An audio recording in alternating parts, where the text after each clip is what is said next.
to Writers of the World. Today we're discussing holidays in the time of COVID, focusing on resilience, empathy, and gratitude.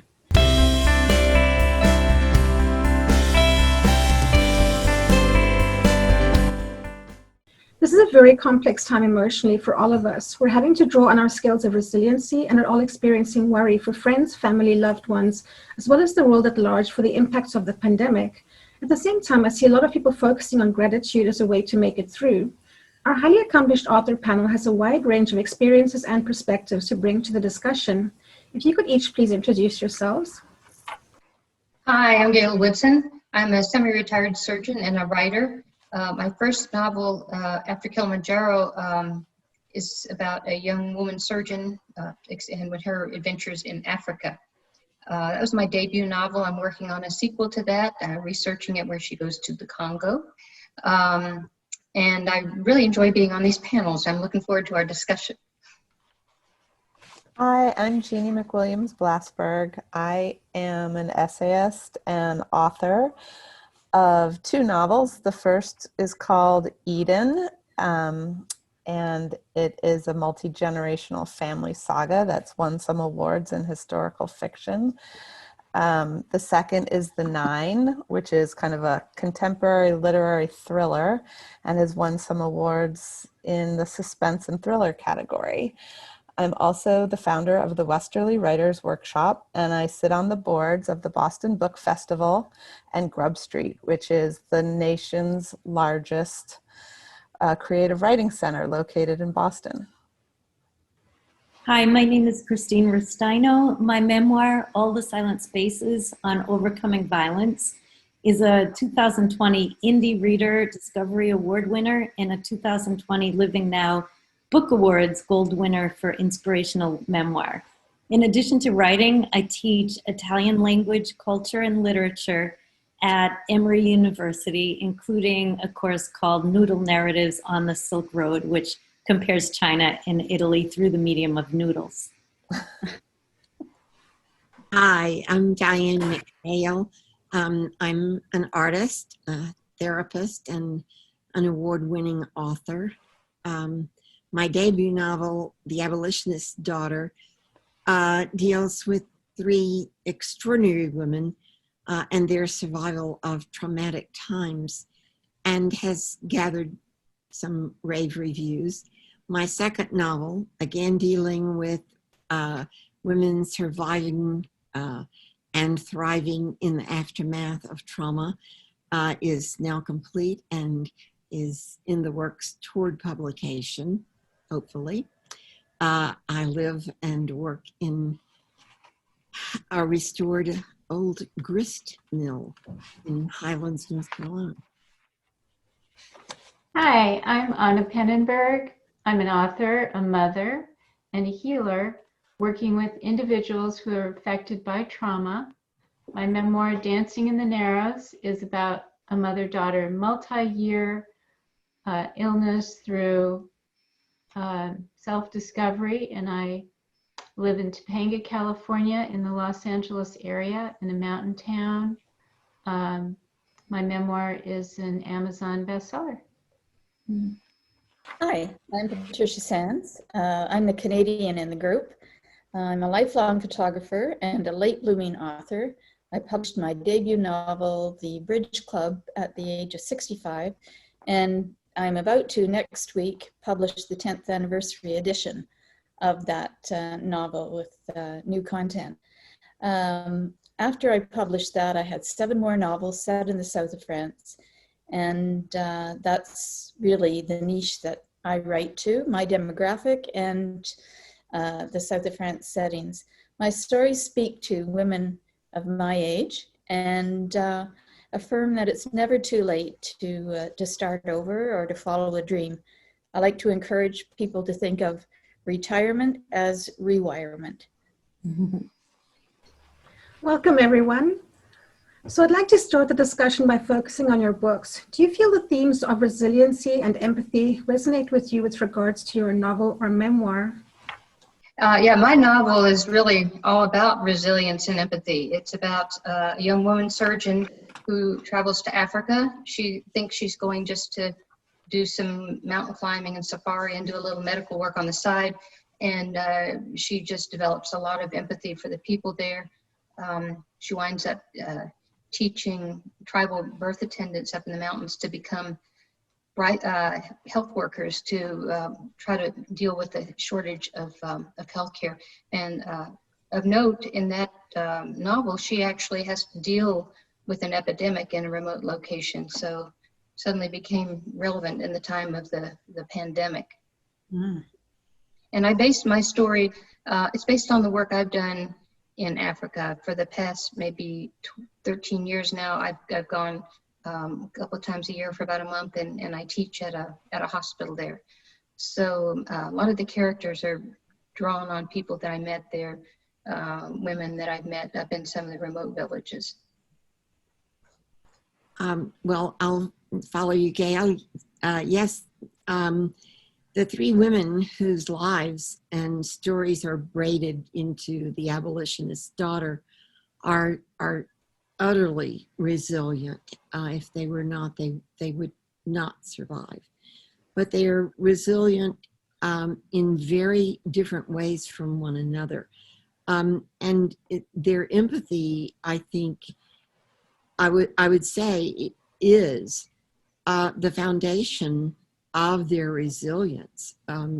Without the empathy, I don't think they would have that resilience in this era of the Civil War and political upheaval and enmity between friends and enmity within families and in communities, and the uncertainty and the deprivation, but without some kind of understanding of one another. I don't think that they would have survived, and I think ultimately that's where our country was finally able to survive, although we're still battling some of those same issues with social justice and the survival of the nation and democracy. And these women were different from one another in their foundational being. One is a very privileged and naive, protected young woman. One is a hardworking farm woman, and one is a slave who was educated in the household with the other children. She's not a child of the master. It's not that kind of a trope, but she was educated with the children in the big house. And each of these women develops an intense understanding and relationship with each other, and developing out of that the strength to stand up in these times. And each one suffers an excruciating tragedy that could, undermine all your strength and all your resilience. And yet they find a way to live with and beyond those tragedies. Their traumas are never truly behind them. None of our traumas are ever truly behind us, but life is before them. And so they find their way forward, both together and also each alone in her own way. As in truth, we all must live forward alone and with resilience. My book, All the Silent Spaces, is a memoir that I wrote about my experience with violence. I was attacked in front of my two kids in a parking lot, and people kept asking me the race of the attacker after this happened. And I'm from a small town. It wasn't very diverse, and I didn't understand the complexities of diversity at all, or of race. And so I decided to open up my heart and really listen. And I began listening to people talk about the racism they had experienced, violence they had experienced, illness, death of a loved one, it became kind of a listening project for a while. And as a result of listening, it gave me courage to look into 2 acts of violence that I had experienced at a much younger age, molestation and rape. And I had really never looked at these 2 events before. Listening gave me courage to actually start writing about and talking about my own experience. And ultimately, it allowed me to feel my own truth. So having empathy for others gave me empathy for myself. So it's really a book about resilience and empathy all the way. My book is also a memoir, and it's a part of my life that a journey I went on with my daughter, who at 16 became mysteriously ill and continued to defy any diagnosis and not really get better. She was getting worse and worse. And so I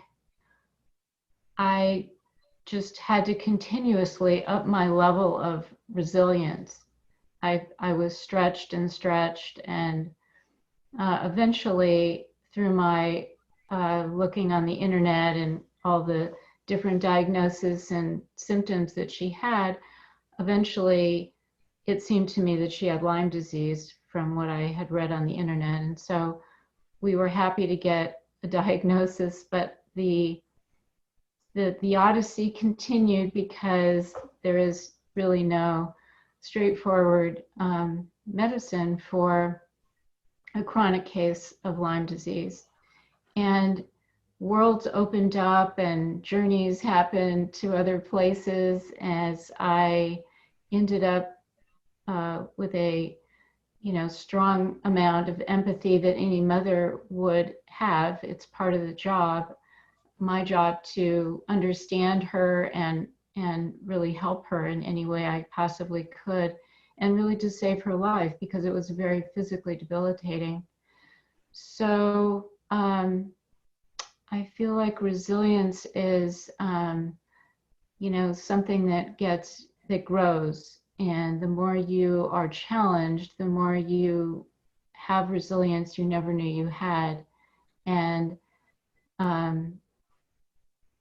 I didn't know that I would have to be resilient for over 10 years with this particular life challenge. And in the grace of that, my empathy and our finding ways to work with the human body and expand our knowledge of health and medicine and healing. My daughter is well today, and she is thriving in her own life. And so I feel like self-care is part of this too. In order for me to be resilient and continuously have the empathy while our lives were being so challenged, I had to be really good about taking care of myself in any way I could. So it's a adventure that we went on, and I know there are many health adventures out there, including the one we're all in. The playing field is kind of leveled. Everyone is dealing with the very same virus all around the world, and many of the things that affected our lives are now in some ways affecting everyone else's life, staying at home and all of that. So thank you very much.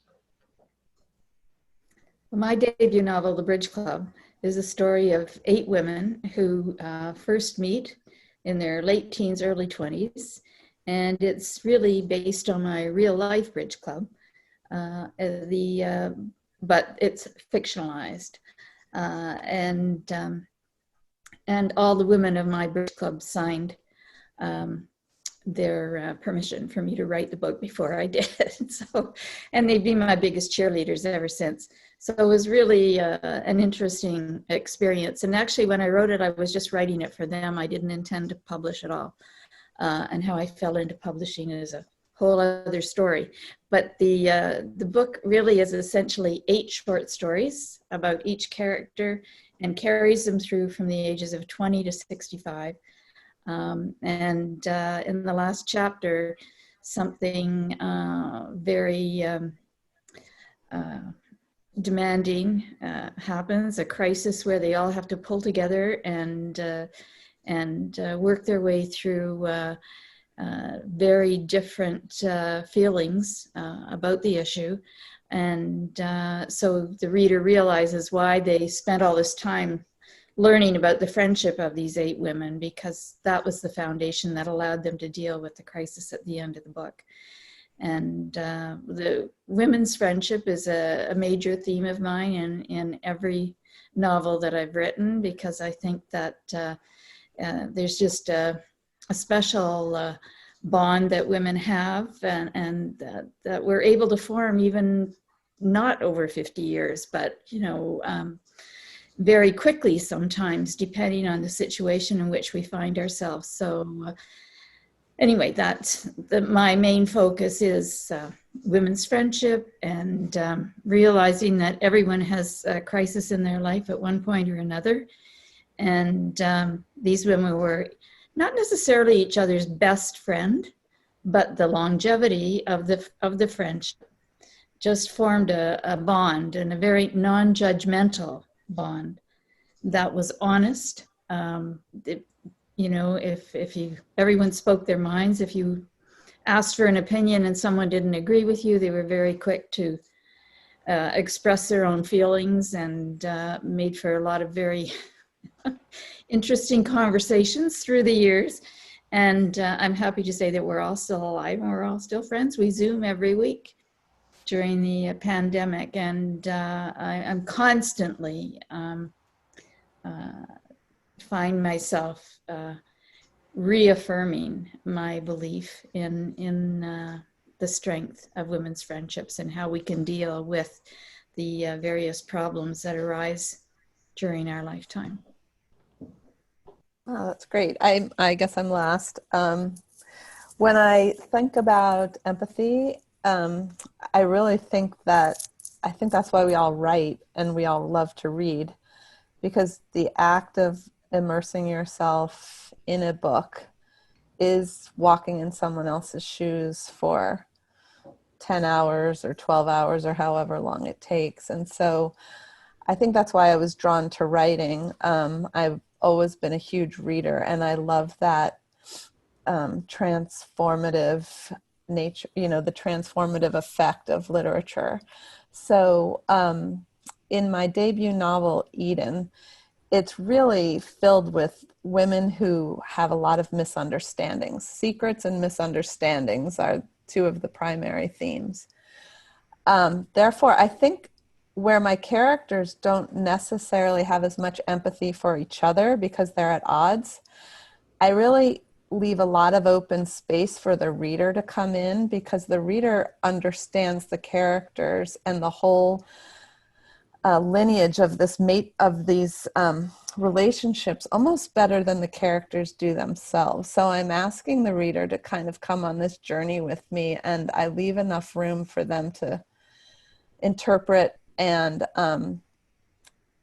really be the ones who have the empathy for my characters more than my characters have for each other. I think that was really a fun part of the structure.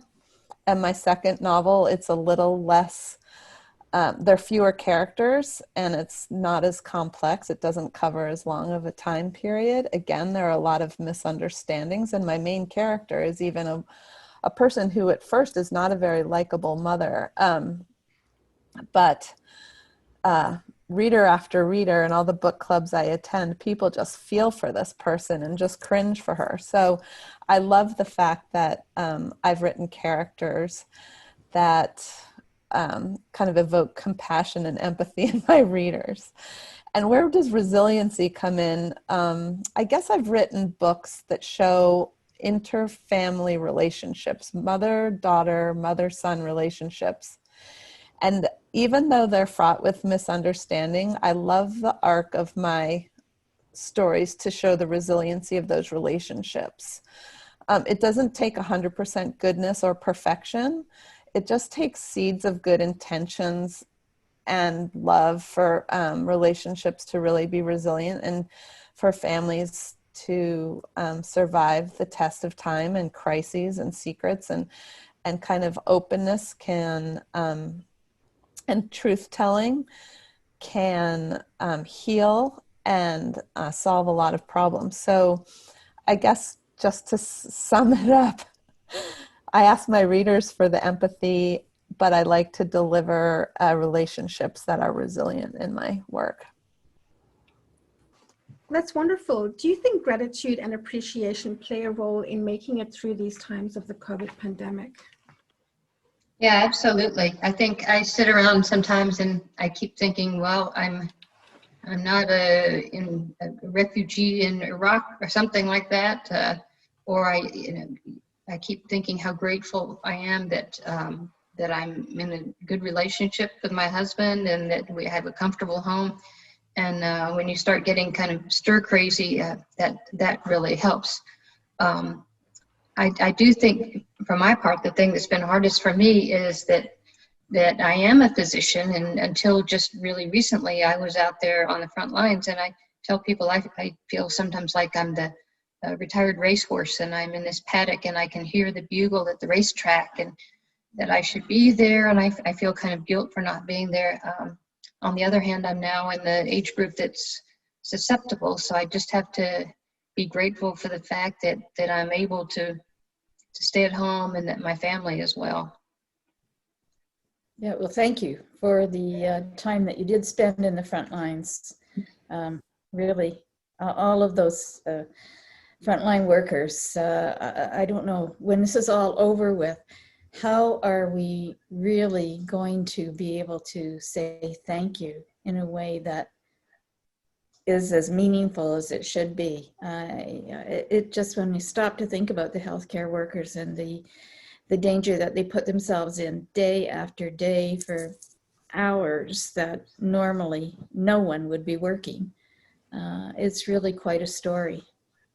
The real ironic thing, though, is that they are faring worse than an awful lot of people in terms of, yes, they're working hard, long hours, but they're not getting necessarily hardship pay.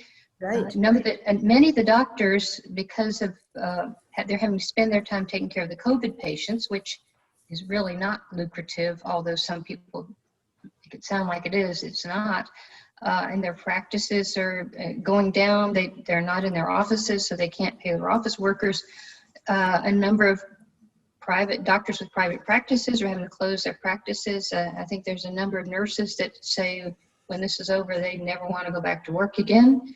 And some of them say, don't say thank you for my service, because instead of just saying thank you or we're grateful or clap your hands, they should be compensated better for what they do. Absolutely.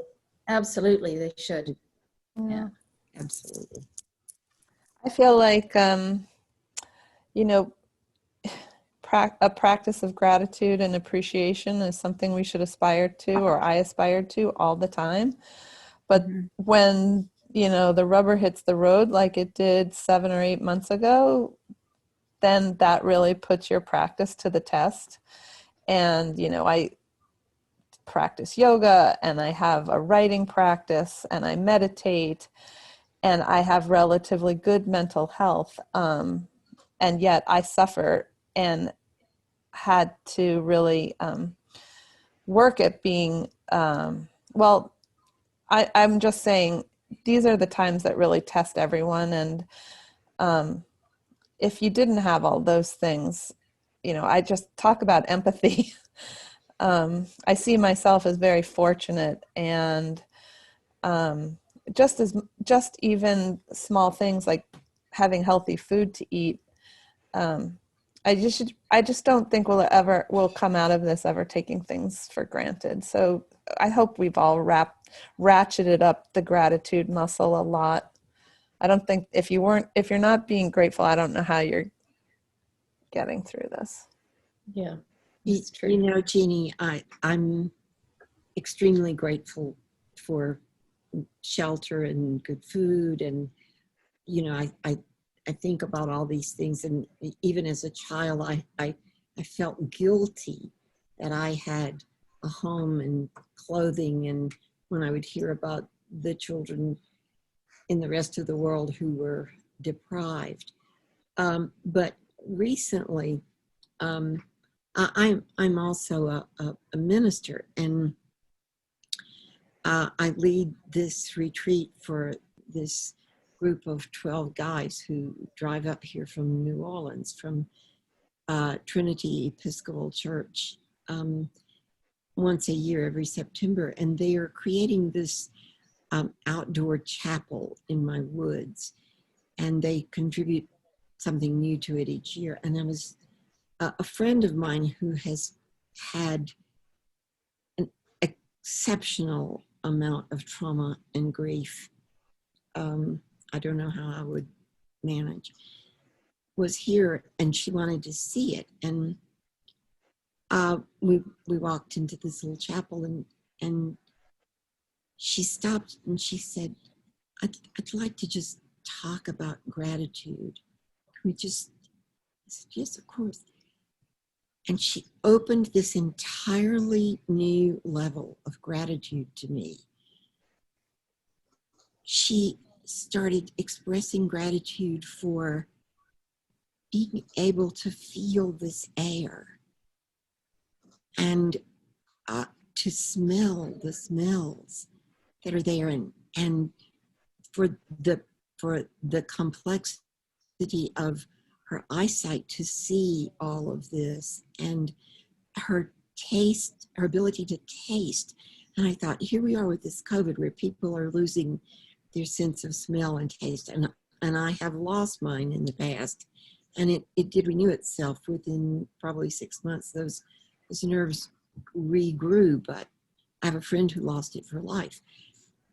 Just the simple thing. Yes, I'm grateful for the food, but what about the complexity of this body?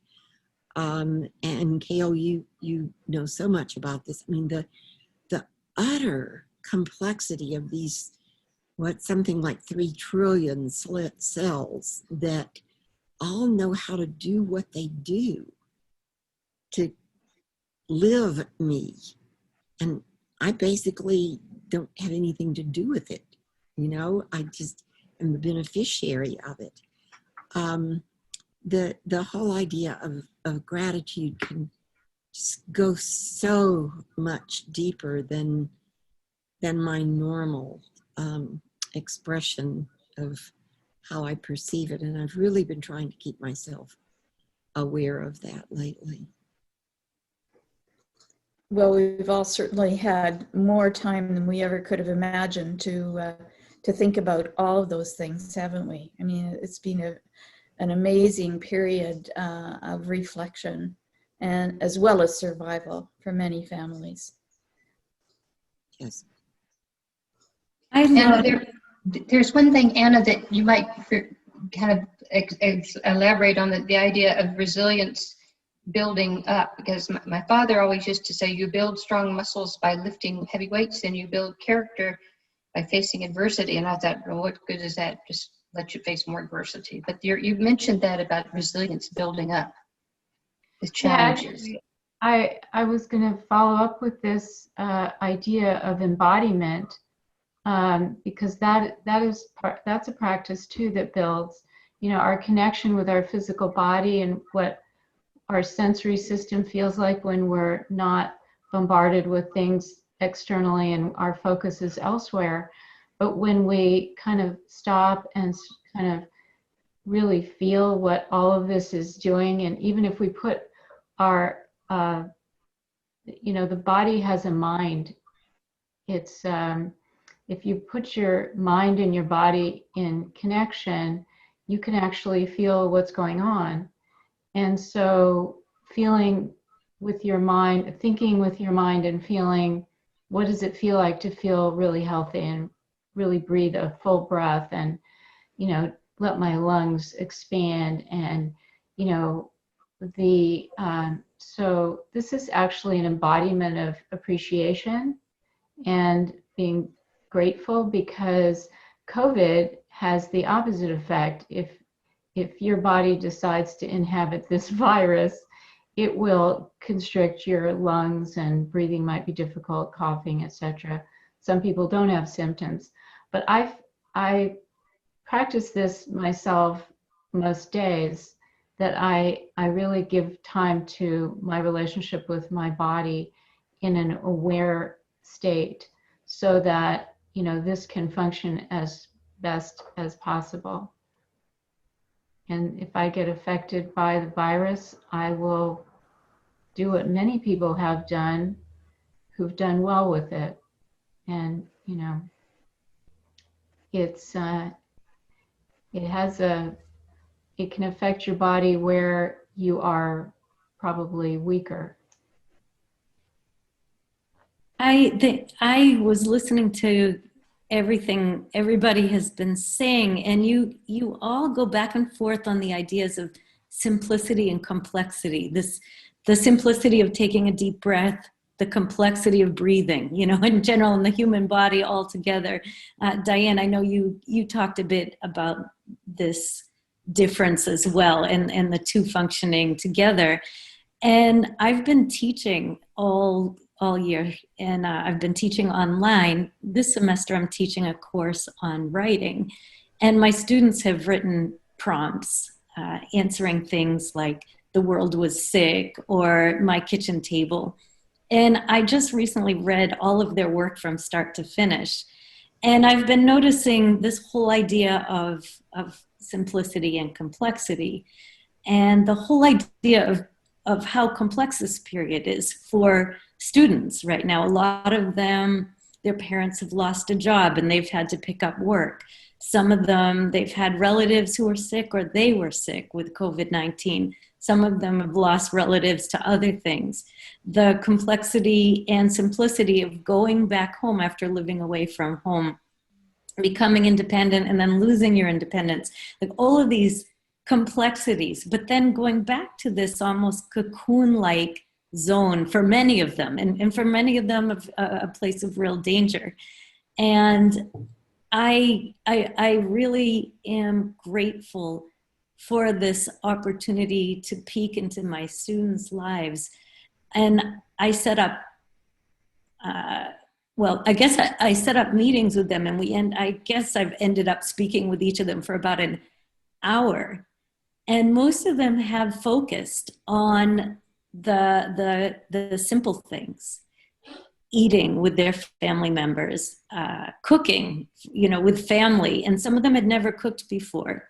In my noodle narratives class, I had them cook something, a noodle dish, because usually they go to restaurants and they do a study with an anthropological study, but they couldn't do that because I'd be putting them in danger. So I had them cook noodle dishes. Some of them had never cooked for or with their families before, and they discovered that they loved cooking, or their families started to eat together. So the simplicity of relationships is something I'm super grateful for. And I noticed that my students were too, that when they started talking about what was important to them, it was the simple relationships, the simple act of cooking, spending time with each other and having conversations that they spoke about the most during complex, difficult times. Mm-hmm. That's really interesting, Christine, because I think that age group too is being affected in ways that have just taken them completely out of their comfort zone in many ways. You know, when you're young and you're at university and your world is just really beginning to take shape, you are so busy thinking about all these things that you are doing that you don't really spend a lot of time thinking about many other things. And I think, as you're pointing out, just the whole issue of family has really risen to the forefront for many, many people. And I think that generation will move forward with a very interesting and different perspective than the generations of their age before them. Absolutely. Their whole life perspective seems to have changed. You know, it's pivoted in a matter of 6 months, 7 months. they are different now.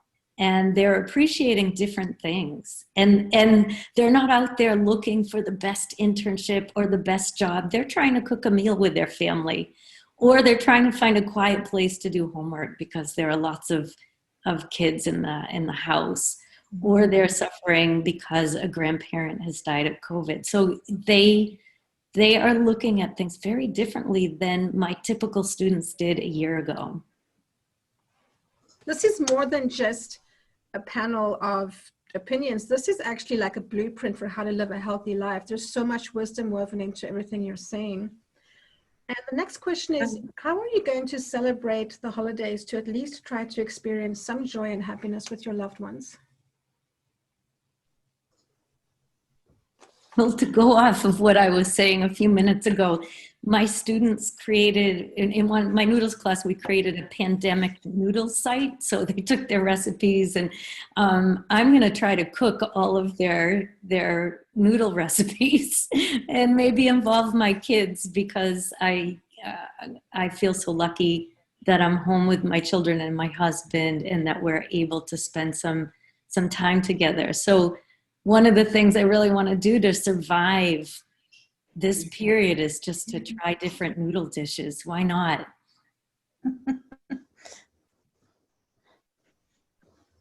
So are you sharing those recipes with, are you sending us a link? Sure, I'll post a link.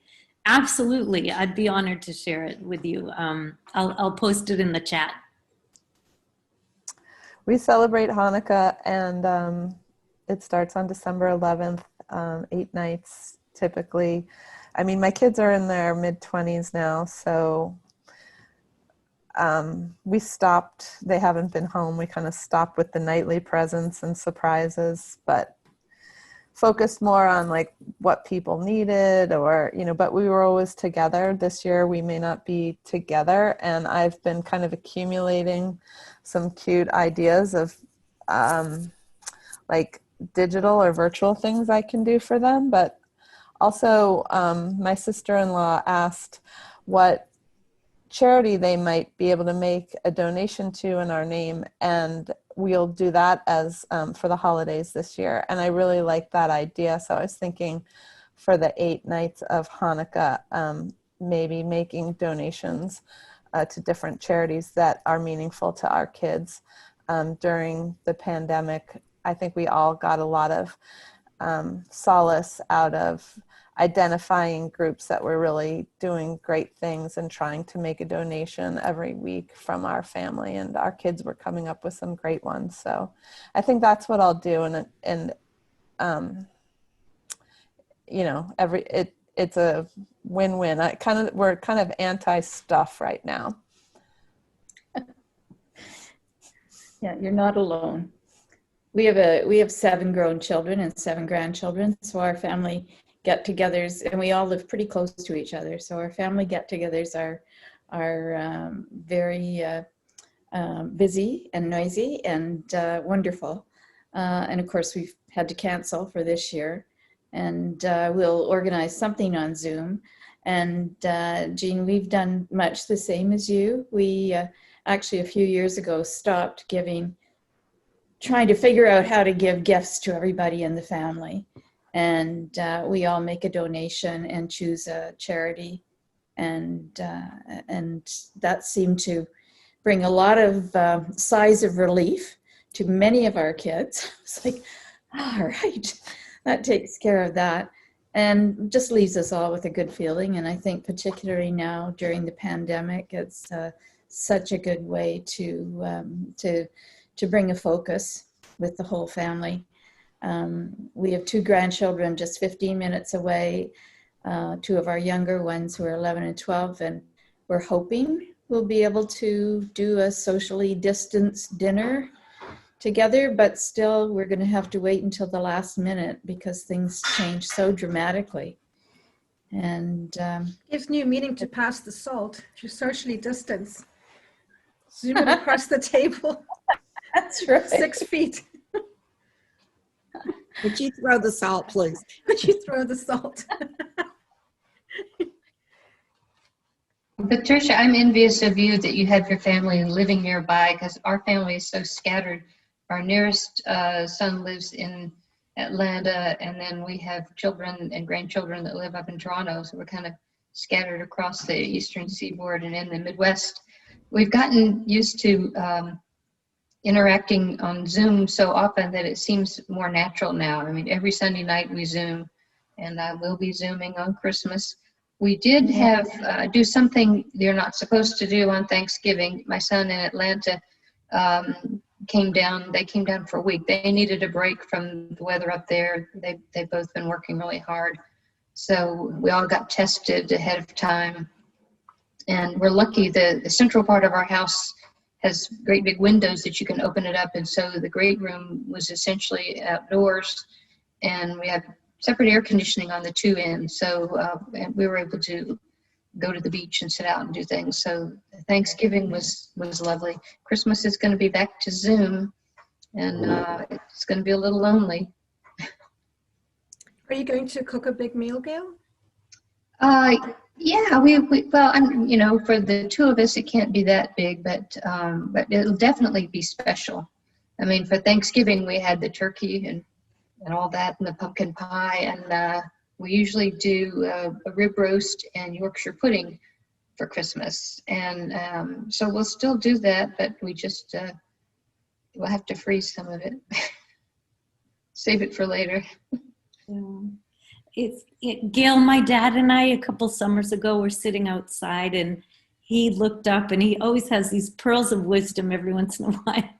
And he said, you know, it's not the bad things that hurt when you think about them. It's the good times, not the bad times. Oh. They're so rare, and when you think about them, they hurt. And I was thinking about that because every holiday season in December, my parents and my brothers come to visit, and they're not coming, you know, and it is that when I think about those past holidays, it hurts to think about them. Those are the good times. And I thought that was a real gem as far as, you know, a real seed of wisdom that my dad had there that will all be on Zoom this year.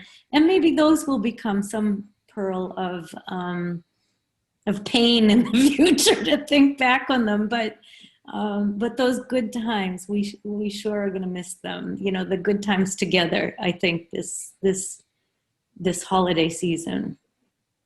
Well, Gayle, I'm a bit envious of your family who likes to Zoom. Mine don't like to Zoom. You know, I have identical twin grandsons who are freshmen at Georgia, and a 12-year-old granddaughter, and they spend so much school time on, I don't know that it's Zoom that the schools use, but equivalent, that they don't want to do that. They just don't want to. And so then, of course, their parents don't want to. So it's talk on the phone or send some texts or something like that. But Thanksgiving was really quite wonderful. I mean, my son just said, no, we're not getting together, we're not doing Thanksgiving. But our granddaughter got tested right the week before. And so they came the weekend before Thanksgiving. And then at the very last minute, the two identical college freshmen got tested. And so my daughter they decided the day before Thanksgiving to come up, and it was chilly, but we had these two strong young men who moved all the porch furniture out of the porch and moved the dining room furniture onto the porch, and we built a fire and lit the candles and put on our coats. And it was so nice to have had both sides of the family there together, one just days apart, and feel safe and have just a time that you were so aware that to be grateful for having, that it felt wonderful. Now, I don't think that we'll be having anything like that for the Christmas holidays. because if all the predictions are true, there was so much traveling over Thanksgiving that they expect a real surge in the pandemic. So I think we'll sort of be here by ourselves, and I'm thinking, well, we'll maybe we'll order barbecue. I was just thinking about all of that with this question, you know, that we are kind of forced to be creative and to hold on to our traditions, but expand them in ways that are possible. And, you know, having Thanksgiving dinner on Zoom is, you're not really eating with anyone. And you can't smell anything. And so we had Thanksgiving on Zoom, and we, of course, forget about the meal, which a lot of Thanksgiving centers around. And so, you know, just being creative on what can happen. And we celebrate Hanukkah in our family. And so I was just thinking about how all the traditions this year have some form of light in this dark time. And it's a dark time for a lot of reasons, but it also is the darkest time of the year. And the light is really kind of a healing and important element for all of us. And I think luckily Hanukkah has 8 nights when you light the lights. And my youngest daughter is turning 30, and so we're actually going to be together for 3 days in an Airbnb, both my kids and a boyfriend who is kind of part of the family now. And we'll celebrate her 30th birthday with some social distance dining, and we'll light the first candle of Hanukkah. And that's just, you know, really a comment about how being together is so precious now.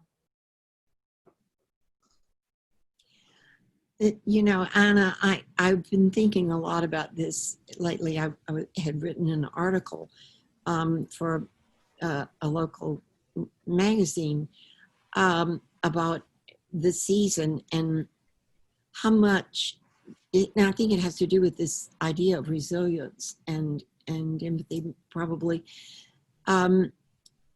is that we have grown so accustomed to life being a certain way, and we've expected it to be that way. And I was born the last year of World War II, and we've had difficulties, of course, but they haven't been as global or as massive overall. And I started thinking that my parents and grandparents lived through 2 world wars and a major pandemic. And my uncle was away for 4 Christmases in the war. And, you know, and yet my parents and grandparents and that the generation who were my teachers and my mentors I thought of them as perfectly adequate and resilient and full of grace. And it was such an